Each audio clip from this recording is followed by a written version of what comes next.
is the Dublin Special Master. Live and direct. Breakfast with CubCamTV. Trickstar Radio.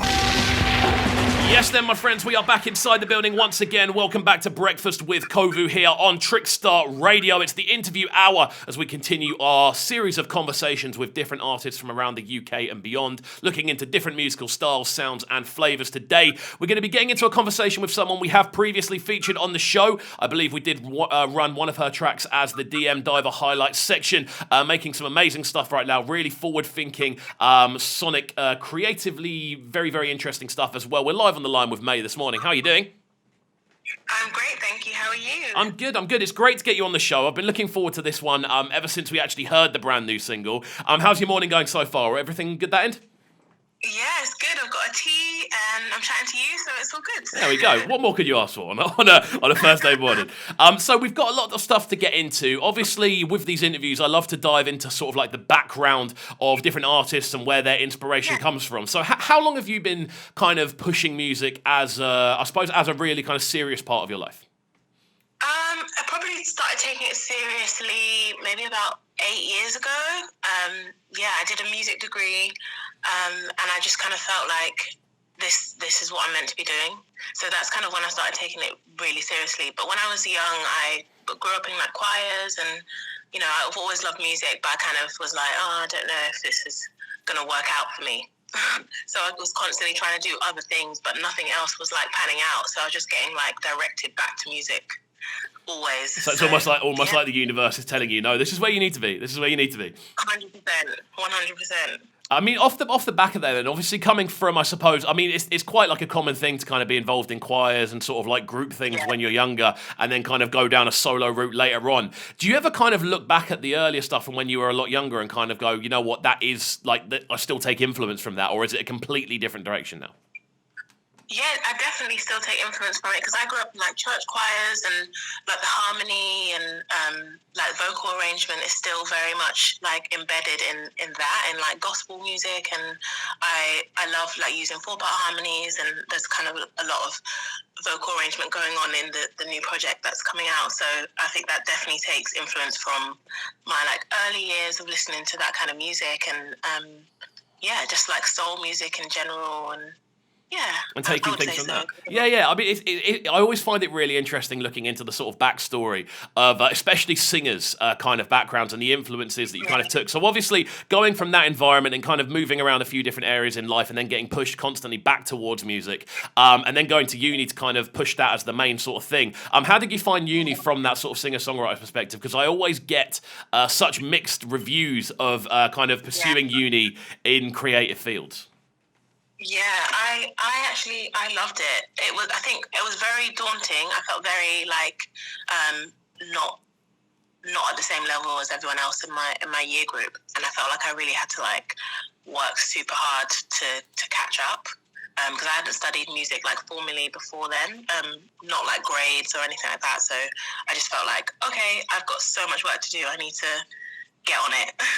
So yeah, it was like daunting, but I had the most amazing 3 years. Amazing. So I think it can be hit and miss though. I know for sure, because I feel like lots of artists and musicians I know, like they either have had a great time or they've really not had a great time.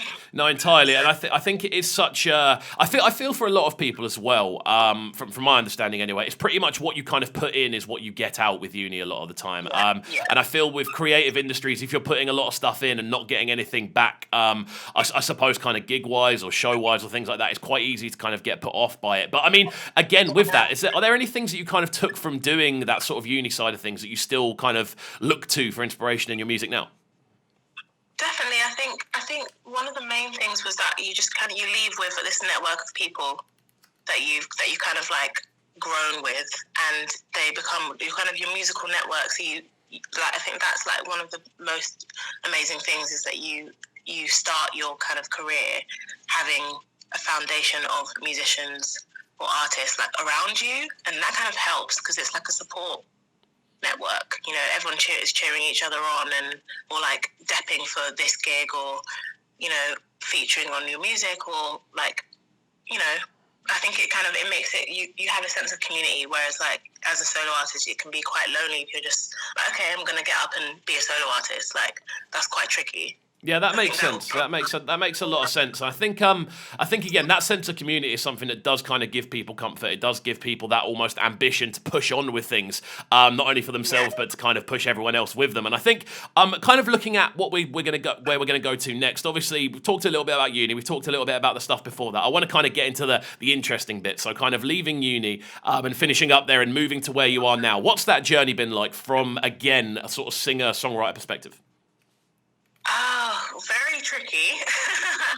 I think some days you're just like, I think at the time I was kind of very not sure which kind of musical route I wanted to go down. I knew that I didn't want to just make straight ahead. Like I was in a neo soul band, which I loved, and I kind of like started, but I felt like I was restricting my sound, and I felt like I knew that I wanted to kind of push the boundaries of what I was making, and like and try to kind of make more unique sounding music, and kind of I guess encompass all the different like musical styles that are within me. So I kind of I knew that I needed to kind of take the solo route, and yeah, it was really tricky, but I was fortunate enough to kind of like have some people that I was making music with and who really supported me, and like started off helping with production and all of that to kind of like build this kind of sonic landscape or soundscape that I was trying to make. So then that kind of made it easier. But I think it's the struggle of really continually releasing music. That is like obviously has a financial burden as well. So I think that was also like the most difficult part, probably. Yeah, that makes a lot of sense. I think there's a lot of not necessarily behind the scenes, but there's a lot of kind of let's call it admin that kind of goes into doing this. There's a lot of it that goes into doing this sort of stuff solo. And I think obviously the main reason we're here today is to talk about this brand new single, which is absolutely fantastic. We did run it on the show as one of our highlights a few weeks ago. Talk to me about the response to See Us and how it's been so far. It's been really great. I kind of wasn't sure what was going to happen with it, because I felt like it's quite the topic of the song is quite like I don't know, difficult, and I don't know, like it's talking about racial injustice, and you know, at a time where you know, we've just after last year we've all been talking about racial injustice, and I felt like you know, some people might have a bit of fatigue about that topic, but I just was like, I wrote it when that was all happening, when the George Floyd protests were happening, and I just felt like this is the only thing I can do is use like my tools, and my tools are my pen.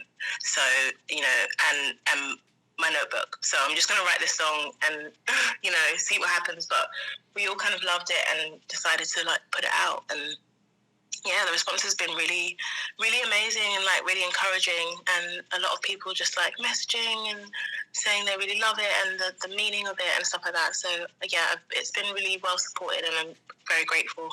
No, 100%. And I think with songs like this, where there is such a potent message involved, and as you said, you were writing it during a time when a lot of people were very much on this topic. A lot of people were very much diving into it and doing numerous posts and things like this. I think the interesting thing about this tune for me, when I first heard it, was there's obviously such a strong message running throughout the heart of it, but that is so then intertwined with how it goes like sonically. Like, did you spend a lot of time balancing, I suppose, the sort of message side of it with how it actually comes across to a pair of ears? No, do you know what? So I produced this track with a production duo called A Good Friend, who are also my band. So I have a trio, and they are amazing. They're amazing musicians in their own right, but also producers. And we made this beat like last January, I want to say. And we kind of like, I top-lined it in the studio, and it kind of, you know, I kind of liked it, but I was like, oh, I don't know about the song, like the actual song, the lyrics and melody. Like, I might have to like come back to it. So, and I don't normally rewrite stuff. Normally I like, you know, we write a track and then we're like, yeah, normally. But I kind of wasn't sold But we'd done the beat. We did the beat in the studio, and then but not the outro. So the outro wasn't created yet.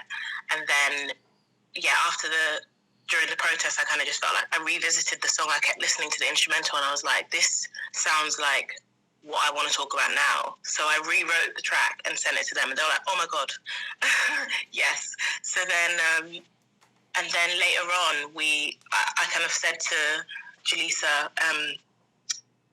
who's one of the duo, I said, I think this needs an outro, and I haven't said all I need to say on this track, and I knew that I kind of needed to be a rap, and it needed to turn into something heavier, and like to kind of get my frustrations out. So that's when we sat down, and we were actually at my house, and we got a little setup here, and we just ended up making that outro. And yeah, the verse kind of came. So it's kind of, the song has done a journey, which I kind of like.